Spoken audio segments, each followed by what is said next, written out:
Good afternoon. Again, my name is Ron Dopa, and I'm with the Northern Arizona Municipal Water Users Association. I'm going to be presenting on some recommendations from our study group that was looking at the exempt wells issue paper that came from the post-2025 committee. My presentation this afternoon is fairly short. Our recommendation, I want to stress, is still in draft form for all the recommendations we have in here. I urge you to take a look at the paper that's been posted on the website that we've come up with so far. As the recommendations are in there, there's a lot more detail in that paper that than what I'm going to be going through with you in today's meeting. We're doing this today because we're interested in your comments, and we want to get input from you on what we have so far in our paper and our recommendations. And I just want to add, I'll be very surprised if we don't have some comments from folks that don't think exempt wells are an issue in the Prescott AMA. And we're interested in those comments. So include those in your emails to me. Again, my email address is at the end of the presentation on the questions slide. Let's move on to the next slide at this time. The study group focused on three main issues that came out of the post-2025 committee. Those were the impact of exempt wells in the Prescott AMA, the issue of exemptions that exempt wells can obtain from connecting to a community water system when they can show that the cost of drilling the well is less than the cost of connecting to the system, and also the impact to community water systems that's caused by the well spacing requirements that prohibits the water provider to drill a well if it's going to impact an exempt well for a specific amount of drawdown. Our focus, as I said, came from the post-2025 committee issue paper. It applies only to the Prescott active management area. Warren had asked me several months ago if I could work with some folks from the AMA, with the water providers, and address this specific issue paper. I've worked with Prescott Valley, and Chino Valley, which are the main water providers in that active management area. Certainly I said, sure, when Warren asked me.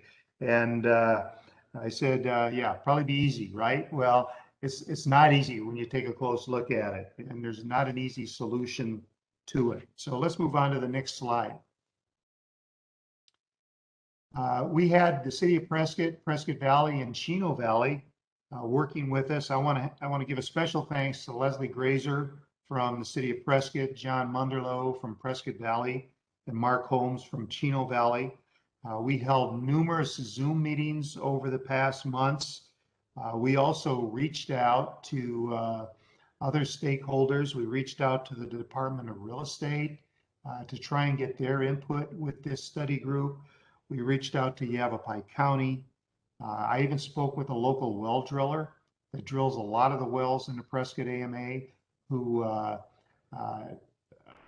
provided me with a lot of interesting information on his experiences in drilling exempt wells. However, he did feel in participating with the study group would be a conflict of interest for him, and he chose not to do so.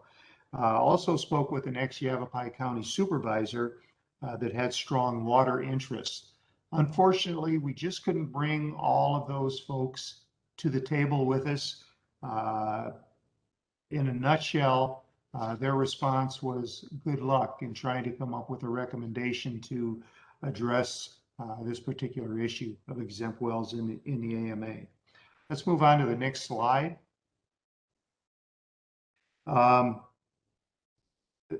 As this indicates, the exempt well issue is not a new concern in the Prescott AMA. This isn't something that just came out of the post-2025 committee. Some of us were involved in the statewide water advisory group back in 2006. I had an opportunity to look at some of those old reports, and concerns and issues with exempt wells were even mentioned back then in those reports from the SWAG. The Arizona Water Atlas also references the issues with exempt wells in the Prescott AMA, as well as the Department of Water Resources strategic vision that came out in 2014. So as it shows in the slide, this isn't a new issue. There are past recommendations that never got any traction. That's not to say that our recommendations are going to get traction, but the fact is the Prescott AMA has been out of safe yield for over 20 years since it was declared to be out of safe yield by DWR in 1999. That tells me something, that something's not working right as far as the active management area isn't doing what it's supposed to be doing up there. Let's move on in the next slide. This is just a map of the Prescott AMA. It shows the location of the exempt wells in green, and then the ones that are kind of harder to see are the non-exempt wells that are on there. Most of the non-exempt wells being in the service area boundary of the community water systems. I think we'll find the next slide very interesting, so let's move on to that one. This one is pretty much the same locations of the exempt wells, but the orange areas are the service area boundaries of the community water systems. And as you can see on there, there's clusters of exempt wells that are not located in those service area boundaries that are inside the active management area and do not have to comply with any requirements of an assured water supply. Large clusters in the upper northwest corner of the active management area, the eastern side, and the southeastern side as well. We can move on to the next slide from here. This little map of the AMA, also from the Arizona Water Blueprint, shows over the last 20 years the water level changes. Obviously, the red dots are decreasing water levels. The blue are a couple of locations where water levels have increased. There's the two subbasins in the Prescott AMA, the Little Chino and the Upper Agua Fria. The data in this came from the 2020 ADWR report on statewide groundwater level changes. Obviously, 20-year increments from 1998 to 2008. And those red dots that you see on there range from 3 feet to 100 feet of decrease in water level that have been seen to change over the last 20 years. Next slide. Again, the Prescott AMA was determined out of safe yield over 20 years ago. This wording came from the third management plan for the Prescott AMA, and I'm not going to read it to you, but the question comes to my mind is it broken? What needs to be done to get the AMA back into a safe yield condition, especially after it's existed for such a long period of time, over 20 years. Next slide. This is an example from Prescott Valley that John Munderloh provided to me. It's an example based on water allocations for the number of residential lots in Prescott Valley. Pre-Groundwater Act, from the 1980 Groundwater Act, and then you can see what's taken place after the 1999 declaration by ADWR that the AMA was out of safe yield. There has been, I think I'm having a hard time reading it. It looks like around 362 lots developed since 1999 in Prescott Valley, mainly through the use of reclaimed water, a renewable source of water supply. And during that same time period, for the sake of comparison, there's been 2,100 new lots that have formed as a result of lot splits. And that's kind of the direction that our study group was headed after looking at the situation, was how can these lot splits be more controlled? Let's go to the next slide. This just shows the exempt well permits since 1999. As I indicated, there have been, those are the well permits, but associated with those, there have been 2,100 new lot splits since then as well. And you can see their location. And again, you can see the location of the community water systems. You can see Prescott service area, Prescott Valley, and Chino Valley on the map. Next slide, please. I indicated earlier that there have been a lot of recommendations made in the past. These are recommendations that came from the third management plan for 2000 to 2010 and dated December of 1999. You can see that recommendations back then were to limit new exempt wells, possibly impose a fee to a regional authority so the authority can develop alternative supplies, change the assured water supply rules as they apply to dry lot subdivisions in the Prescott AMA, require lot split development to contribute to a regional authority in some way, and initiate incentives or requirements for connecting to a central sewer system to facilitate effluent recharge. I'm not aware that any of those recommendations for back then have really been moved on very much since back then. And we're still looking at the issue. Let's go on to the next slide. This one is just a graph that shows the groundwater pump historically since the early 2000s to the more recent years by the major water providers in the Prescott AMA. You can see the dark blue on top is Prescott. I think it's kind of a green color for Prescott Valley. That's kind of in the middle. Way down on the bottom is not exempt wells. That's actually Chino Valley, groundwater pump, less permanent recharge. And the reason for that is because they're actually recharging more volume than groundwater they're pumping. One of the reasons is part of their water supply comes from the city of Prescott. But the dark line above that that's trending upwards is the line indicating the groundwater pump from exempt wells. And that comes from information that's been calculated by the Department of Water Resources. And you can see as the number of wells increases, so does the volume that's being pumped by those exempt wells. So let's go to the next slide. What happens when an exempt well goes dry? And based on my conversation with one of the prominent well drillers in the Prescott AMA, this happens fairly frequently. And he gets called to drill the wells deeper. If the customer doesn't want to spend the money on that, they may wind up hauling water. Where's that water going to come from? It's probably going to come from an assured water supply in the AMA. Or connect to a community water system as another alternative. Next slide, please.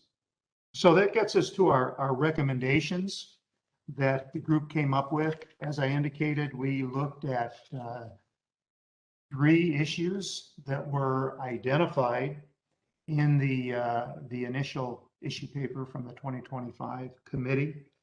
Why are there so many exempt wells in the Prescott AMA? As the draft paper indicates, it's mainly a result of lot splits that have been taking place. When you get a lot split, there's an application that is made to drill an exempt well, and it's exempt from conservation requirements, from meeting all the requirements of an assured water supply. Obviously, an easy recommendation would be to stop approving exempt well permits until the AMA gets back in safe yield.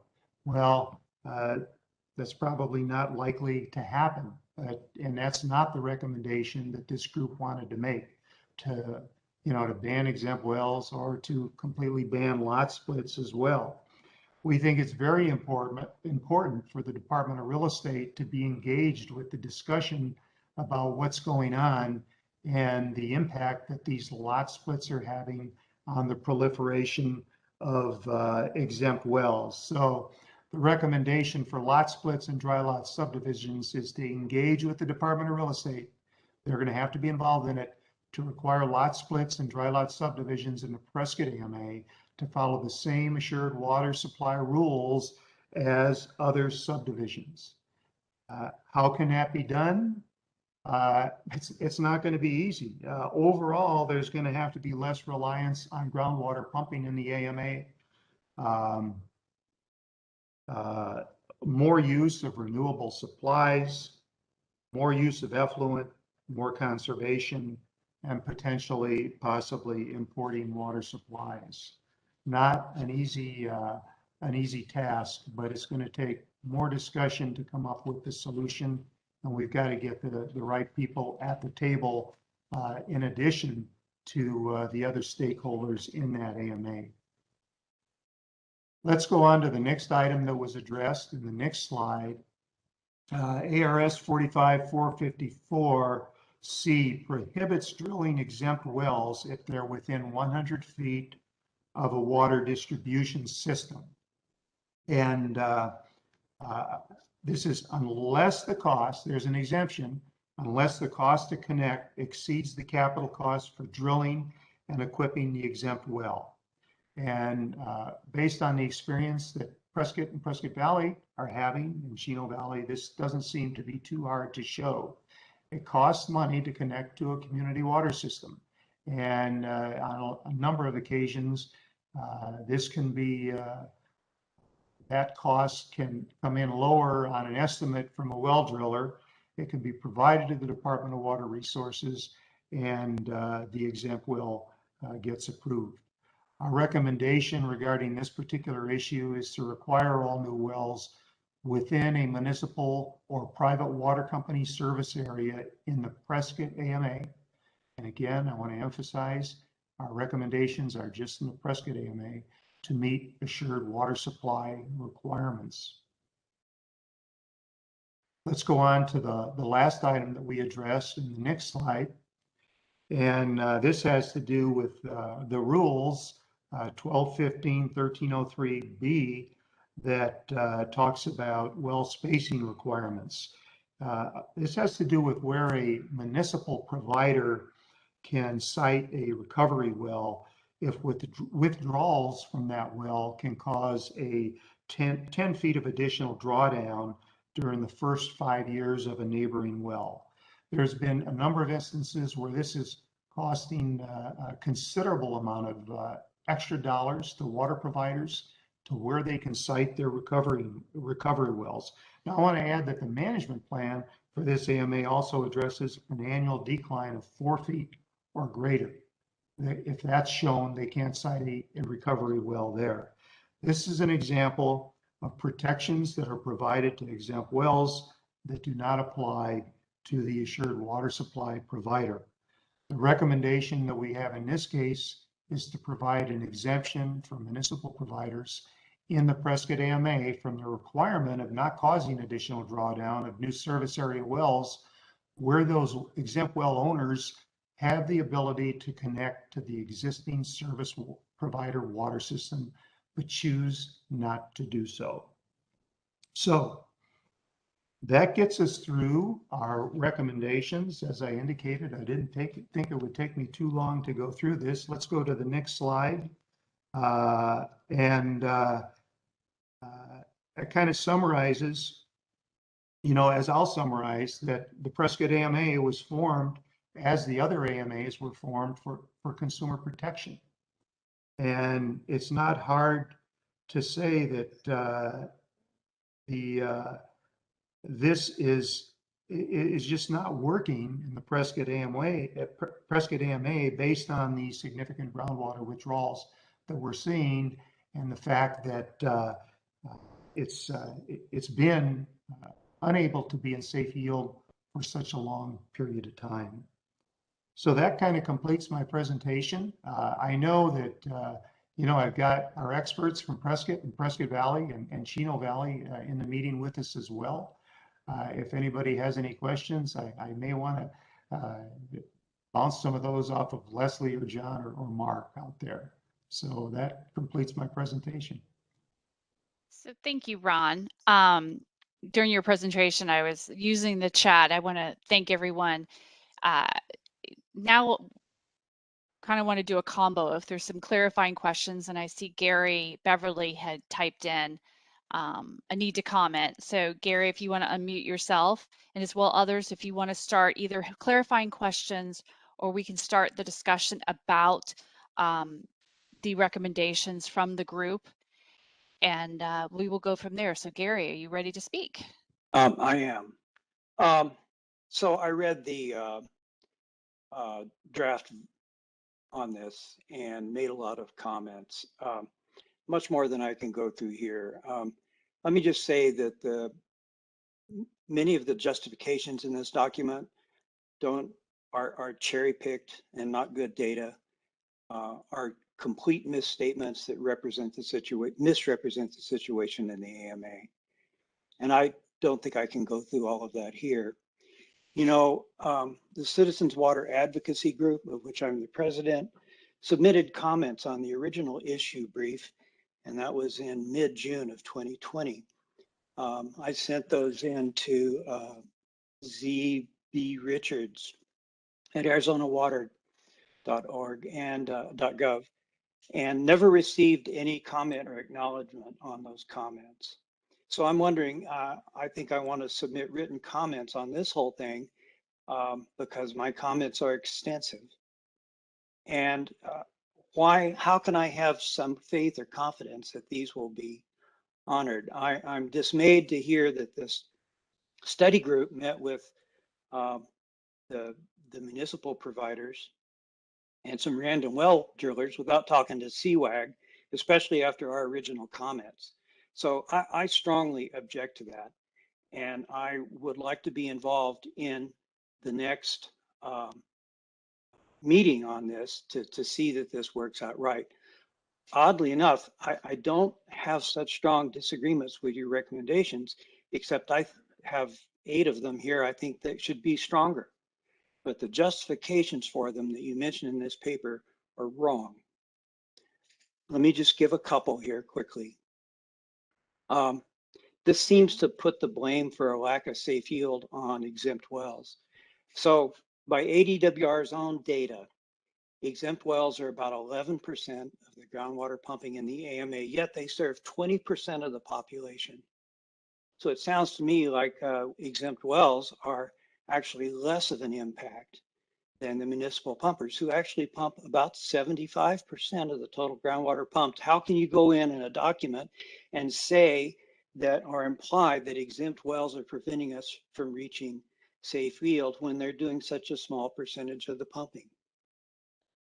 I want to point out too that the municipal pumpers have not met to create a safe yield plan ever. You can't blame a failure to reach safe yield on the exempt wells. Also, I want to point out that ADWR's own rules permit vast amounts of paper water pumping. If you go into the Prescott AMA and you add up the extinguishment credits that are available for purchase and use, the long-term water storage credits, the importable water from the big Chino, and unused groundwater allowances, it adds up to, dig this, 28,000 acre feet per year for 100 years of water, enough to triple the population in this AMA when we're already on the average 13,000 acre feet per year in the hull. So it would seem to me that the blame for this is not on exempt well pumping. The responsibility for this is on weak management by Arizona water law, the Assured Water Supply rules, and the Department of Water Resources. So I can go on and on. I just want to give one more. So one of the graphs that Ron showed, and Ron, we've met before. I'm not blaming you for any of this, by any means. You've jumped into a touchy situation. But one of the graphs shows, figures 2A and 2B shows lot split and dry lot subdivision parcels created since 1999. What you don't count is that between 1998 and 1999, there were 32,000 preliminary plats created in the Prescott AMA. In that year, between the draft declaration of overdraft and the final decision and order on overdraft, 32,000 new lots were created. These lots are 32,000, and here you're saying that in 20 years there was 4,500 parcels created. This is just an example of what I mean by a gross imbalance in the fundamental rationale behind this. So I'm just getting started on this. You can get the drift. I'll let it go for now, but I want to close and request that CWAG be included in further committee deliberations on this issue, because this committee has a very narrow and biased point of view, and we want to see some balance in that. Thanks. Gary, thank you Thank for you. your comments. I really appreciate them. And I don't know, if we're going to be meeting again other than with the post 2025 group. I suppose we'll be talking to Cheryl and Warren about the plans on the steps that we go from here. And I agree that the entire responsibility shouldn't just be on exempt wells, but exempt wells do account for, at least the numbers that we saw, the third highest groundwater demand in the Prescott AMA, which is significant. And that's not to say that they bear the complete burden of the AMA being out of safe yield for over 20 years. But I really appreciate your remarks and your comments. And if you've got them on paper or whatever, email them to me so that we can get them into our document. I'll do that, Ron, and we should have a conversation about this, because I don't think your recommendations are adequate to start with. I think there's more that can be done. So, I mean, I'm fine for solving this problem, but it has to start with leaving alone existing exempt wells. I want to point out the word exempt is a little bit charged. What these are family wells. These are domestic wells for homes where families live. And CWAG has just done a survey of dry wells in the area. And on the margins of the aquifer, we have indications of over 500 wells dried up on the edges of the aquifer. And I want to point out that those wells have dried up because of high pumping by the large municipal providers. So to say, the other really offensive thing that was said here is that now that these wells dried up, us municipal providers have to go service them. Aren't we great? You caused that to dry up. So Ron, I want to work with you on this. I want to make the recommendations better and more effective, but I want to do it with a rational basis that's based on facts. Thank you, Gary. So this is Cheryl. Thank you, Gary. And if Carol just posted that she thought your comments are posted on the website, we're going to confirm that. But if you could also send your comments to Warren and myself, Gary, I got to be co-chair of this committee by kind of doing what you're doing and putting a different point of view out there. So I know that, we want to work and make sure everyone is heard. And I know that Ron will also do that as well. So we'll be talking about those next steps at our next meeting, but please do send that along, and we'll make sure it's on the website and incorporate it into our deliberations. Thank you. Please put your email address in chat. I will. Also, we had another, Leslie Hoy had quite two or three different questions here. Leslie, if you want to unmute yourself.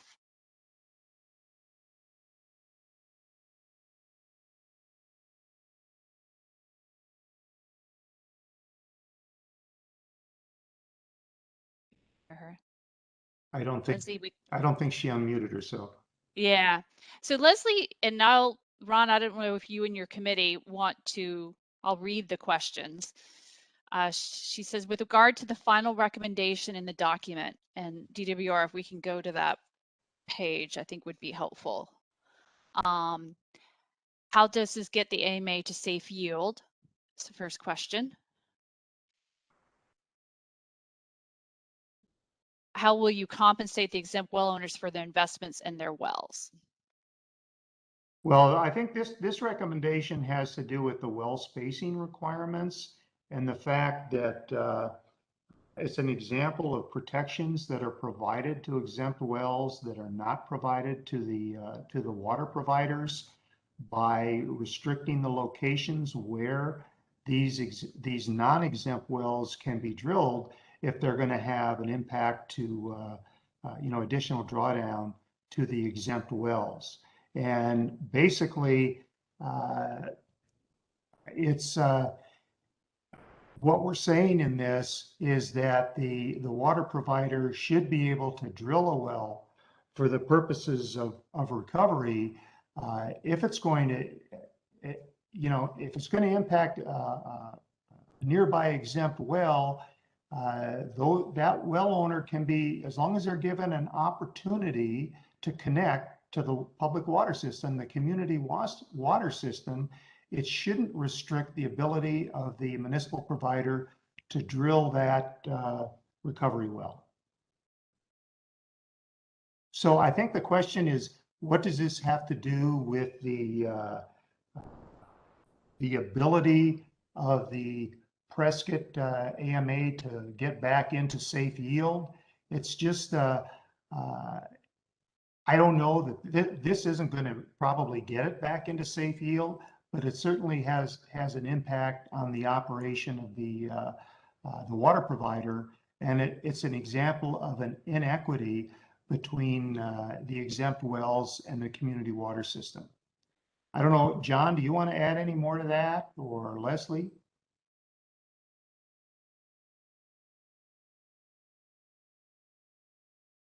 This is John Munderlow.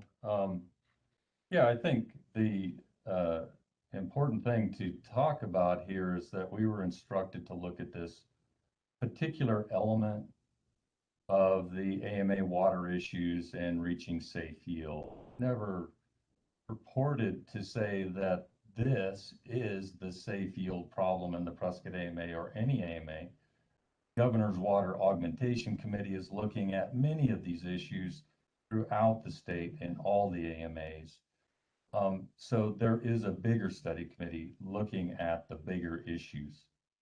We're also not intending to go back and change the past. We can't do that. Everybody knows we can't do that.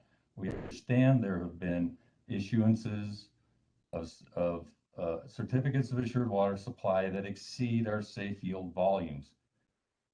Those are facts that have happened. We can't change it. People that are here now are not responsible for those decisions. However, we do see a trajectory in our AMA that shows an increase in groundwater allocations from one sector and one sector only. And that increase in allocations occurs to lot splits and dry lot developments who will put in exempt wells. And we're trying to deal with changing that trajectory, and that was the charge of this small committee.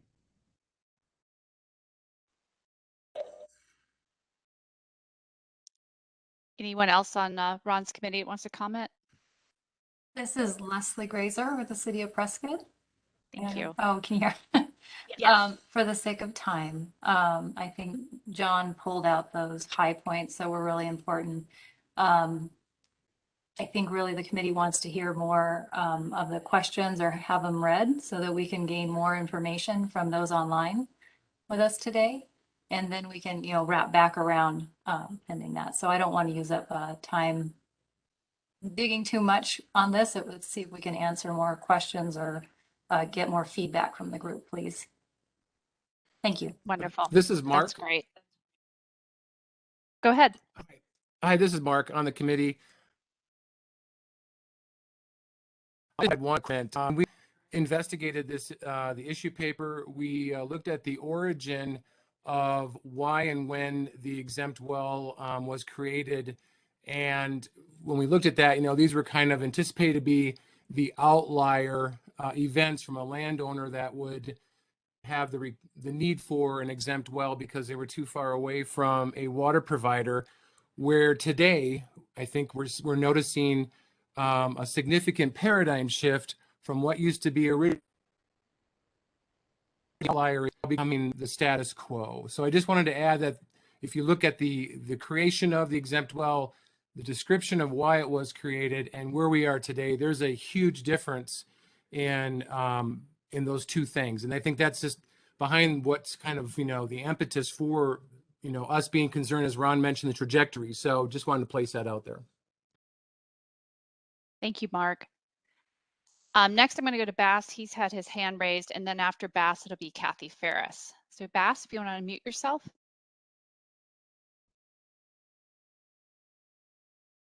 Yes, this is Bass. Several items. The first is I don't know who was on the study committee. I heard Ron mention City of Prescott, Prescott Valley, and Chino Valley. If that's the case, then we need a much broader group of representation if they're going to bring forward recommendations to our group like this. I mean, it's Mr. Beverly mentioned his group. I can mention our group. I can, landowners, others, ranchers. All it needs a much broader representation, I think, before this committee should say, "Oh, we've got a good document here that represents a broad section of the interested parties up there." Number two is, as I looked at that one map that showed where the exempt wells were and then where the community water systems were, yeah, there's a reason those exempt wells are outside of the CWS, and that's the only way for those people to get water. That's the only way. Nobody's coming to service them. And the recommendation related to nearness to a CWS, and then, that other proposal that Ron talked about, that's a viable thing to consider. I can tell you my experience from being all around this state, needing water every single day. Whenever we were close to a water source or service, municipal or otherwise, we hooked up to it. It was way better than having a well. So there's a reason all those wells were drilled out there, because that's the only way for those people to get water. The other thing I'd like to see that the study committee consider is, the recent developments at the legislature with the very large appropriation of resources to the drought mitigation board, or whatever you want to call it. We should be looking at and providing what I consider for up there are some real needed solutions, which is very enhanced recharge, and recharge projects, water harvesting, other things. And now there's some state resources to tap into that. And I believe that, barring some sort of revenue collapse or budget mess, that we're going to see more resources appropriated to trying to help assist and resolve our water issues. And so we should be looking at that, not just at how to regulate some out of existence. The lot splits. Yeah, we clearly understand that they are a planning control hindrance for municipalities. They hate them. They hate them. Understand that. because they don't have a lot of control. But on the other hand, there's not as much service either.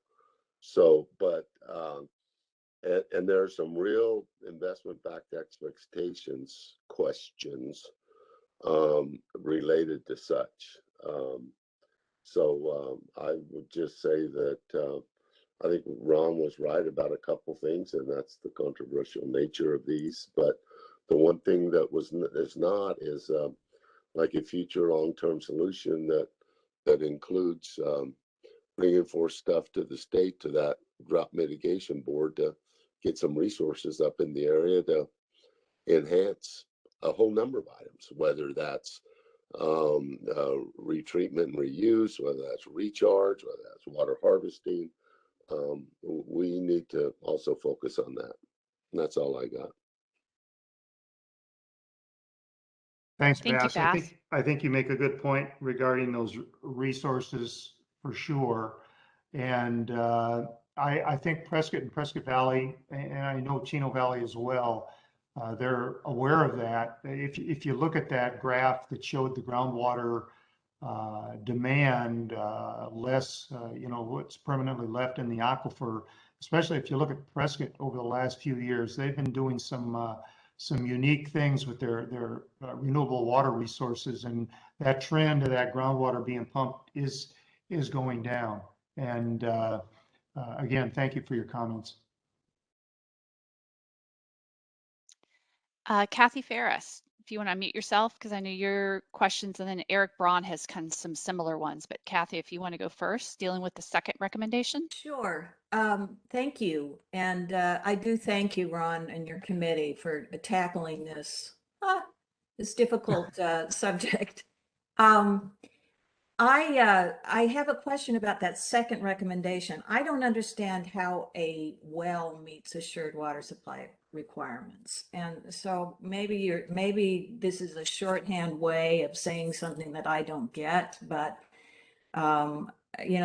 those requirements really apply to land and municipal providers, not to wells. So can you elaborate on that? It's I can't really go into much as far as details on how they would do that.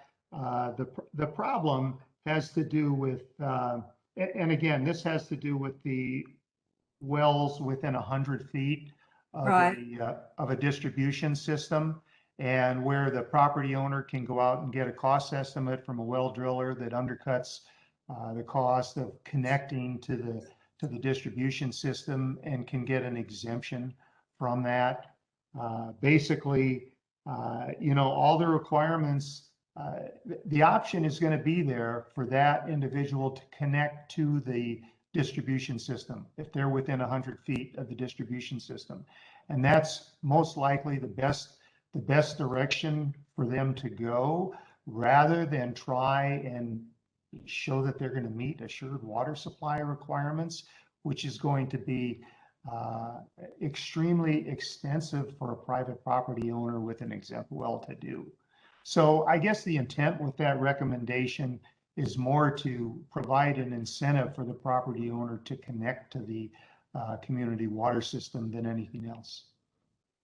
So I don't know if that answers your question. it does, Ron. And a follow-up question. So is there a reason that you just aren't recommending that within a service area, that in the Prescott AMA, you just can't drill any more exempt wells? Well, I think that's what we're trying to say in that recommendation. Within the service area, you need to connect with the community water system.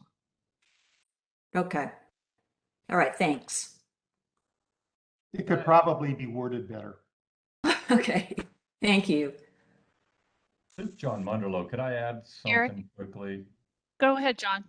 I wish we could go back in time and change the name of this committee, because after we looked at this issue, we understand there's nothing we can do about exempt wells, nothing that the legislature is going to do about exempt wells. And I wish we never had that in our title. There really is nothing in this to deal with exempt wells. It has to deal with lot splits.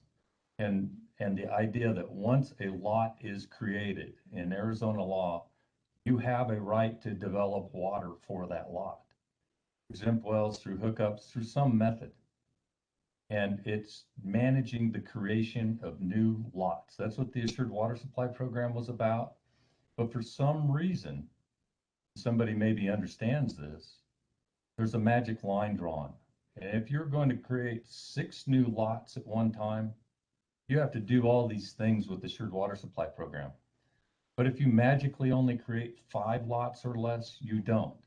It's like saying if you're going to be driving a car with 5 passengers, nobody needs to wear seatbelts. But if you have 6 passengers, then everybody has to wear seatbelts. It's a meaningless and ununderstandable distinction of 5 versus 6. So if you're going to split a lot, if you're going to split your lot into 1 or more, why don't we provide the same consumer protections that we do if you split your lot in 6 or more?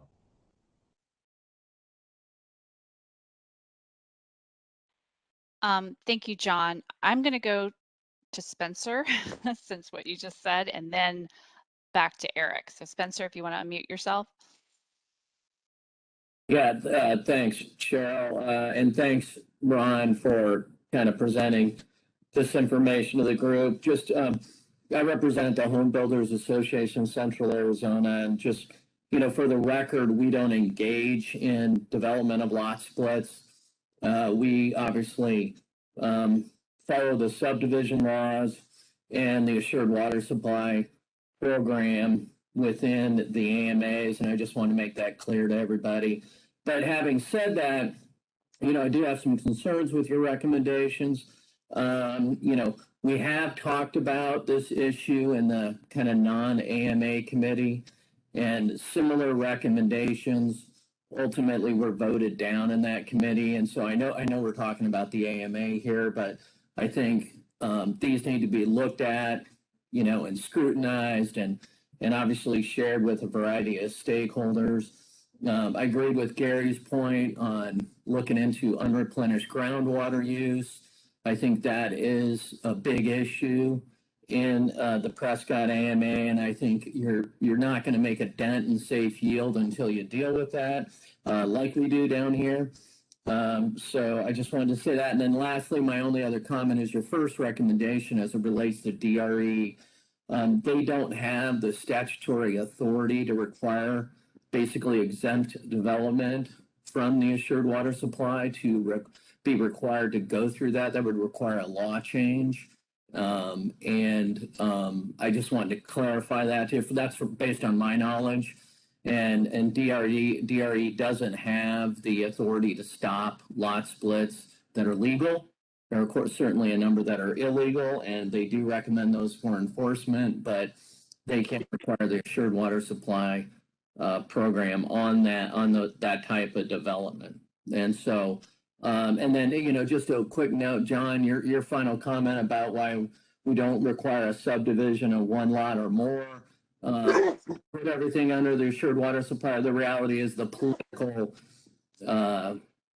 will is not there from policymakers down to legislature. That issue's been worked many years in the past, and it's kind of a buzzsaw from a lot of the rural constituencies. And so that's just to answer your question, that's the political reality on that. So thank you.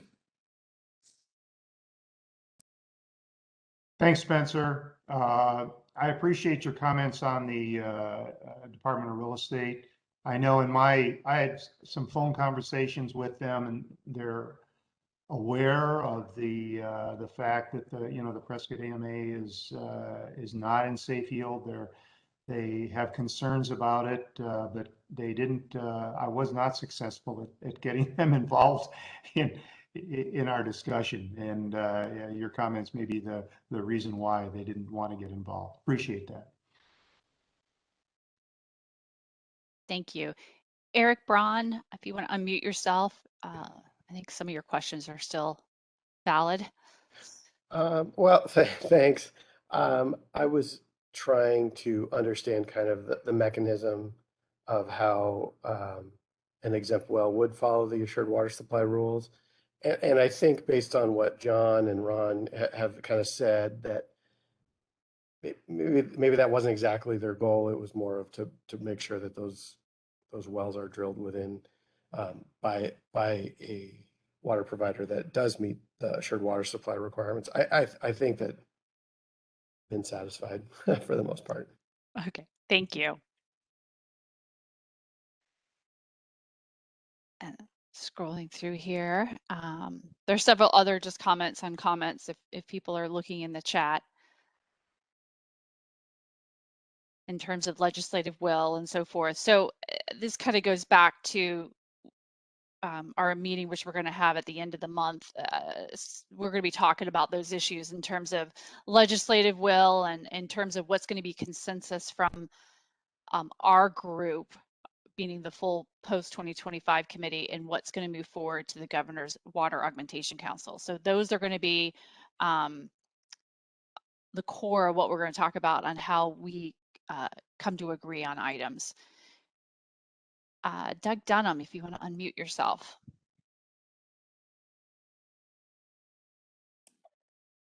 Can you hear me? I can. Excellent. I appreciate all the comments that have been coming through on this. And Ron, thanks to you and your team. It's a very thorny situation. It's been brewing in the Prescott AMA for many, many years. You know, one of the threads of the comments that I saw coming through, I have to run to the department's defense on this, is that somehow the assured water supply program is not functioning. I think if you look at the trend since safe yield declaration, it shows actually that the program does function very well, and that it's stringent, and it's been very difficult for subdivisions to get approved under that. And there's some previous comments that there is a huge backlog of grandfathered subdivisions that were approved before safe yield, and that's absolutely true. And so I think if you couple those differently, that the program is functioning and it works, it's very strong in consumer protection. There was just a huge bit of grandfathering that happened that maybe should be looked at again. The other thing, I think Ron just briefly touched on it, and this is looking more toward how do we improve things in the future. There was a recommendation and actually some work that the department did back in the early to mid 2000s on creating a regional authority that would function essentially like the GRD does in the 3 central AMAs, and it would pool resources, both financial and water, and work on a regional manner to work on importation or maximizing rainwater harvesting, maximizing reclaim, recharge, et cetera, that would offset not just the newer assured supply, but the older, as well as some of the background uses on the exempted well uses. And that included trying to connect some of the exempt subdivisions that really rely on that exempt well to try to bring together their septic systems and bring those together to enhance that recharge instead of just leach fields that mainly evaporate. So maybe Ron or one of the co-chairs can help have the department, pull some of that old information, some of those old recommendations together, because that could be something that would be beneficial for the entire community up there. Thank you. Thanks, Doug. I think you make some good points there, and certainly it appears, based on the meetings that we had and what I see, it has been difficult for development to take place within the AMA to meet the assured water supply requirements. But nevertheless, that same difficulty does not come with trying to get a permit to drill an exempt well. So, but I really appreciate your comments. You got some good suggestions there, and we'll follow up on that. Yeah, thank you, Doug. And also, I see that Gary has typed in, get about 8 recommendations. I was trying to copy them. I don't know if somebody from DWR can copy those so we can make sure to capture those that are in the chat. That would be helpful. Hi, Cheryl. This is Jenna. Yes, I've been saving all the chats from all of our post-2025 meetings. Thank you. You're welcome. In the comment, Jamie, if you want to unmute yourself, she just wants to clarify something by Spencer. I know Jamie's co-chair with Representative Griffin of the non-AMA committee.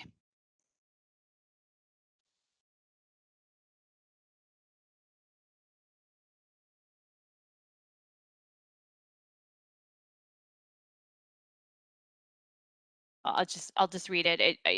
Jamie was referring that she was not aware that the non-AMA groundwater committee had voted on any issue. So I'm gonna think that there's no formal action by that committee yet on any of these, on the recommendations about that Spencer was talking about with lot splits and so forth. But so noted. Any other comments, questions?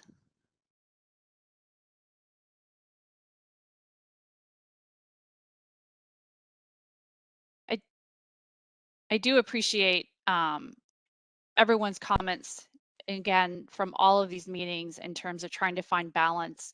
It seems to be a consensus of money for supplies, and getting new supplies is and or tools is an important thing across the board. So noted. Carol, do you want to give your comment? Carol Ward. Yeah, Thanks, Cheryl.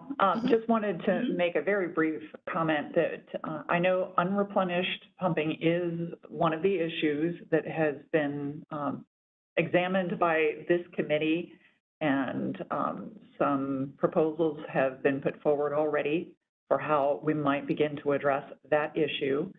But I also want to remind everybody that all of these issues were intended to be looked at holistically.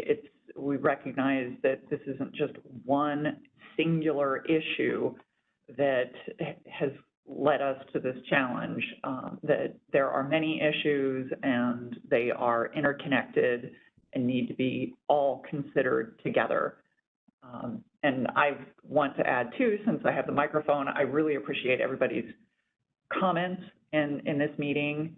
And Gary, regarding your comments, we will be looking into what happened with those and make sure that they are posted with all the other comments.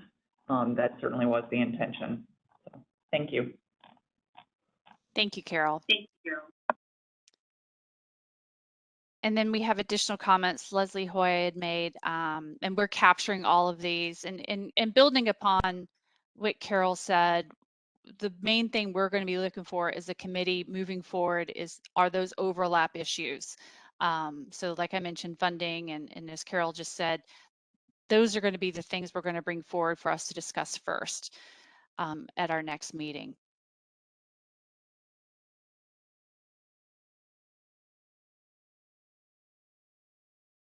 Any other comments or questions?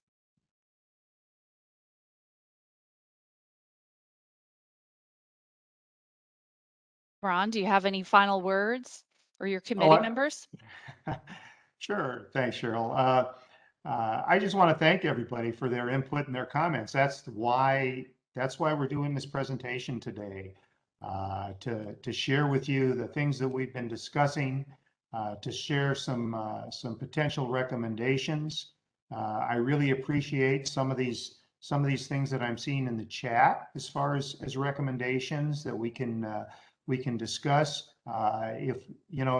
If we have any future meetings, Gary will make sure that you're included in them. But again, I think it's a good first step, although it's not really a first step because there were recommendations about exempt wells in the Prescott AMA a number of years ago. But I guess we shouldn't be discouraged, and we need to continue talking about it, and hopefully we can come up with some resolution. Obviously, for that AMA to be determined to be out of safe yield in 1999. And for this to be going on for over 20 years, we need to be considering changing something. But thanks again to all of you. Thank you, Ron. And all of you are members of this post-2025 committee. So you will be the ones having the voice of what is the quote unquote consensus items to move forward to the full Governor's Water Augmentation and Innovation Council, but all ideas will be captured. So I want to make that clear. So with that, if there's not any other comments or questions, I want to thank everyone. We will end a little early. And thank you, Ron. Thank you, everyone on your team. And we will make sure to know, we'll get the information out for our next meeting, and then we'll be setting dates for November, as we talked about earlier. So I want to thank everyone, and I hope you have a great week. Thanks, Cheryl. Thank you. Thank you.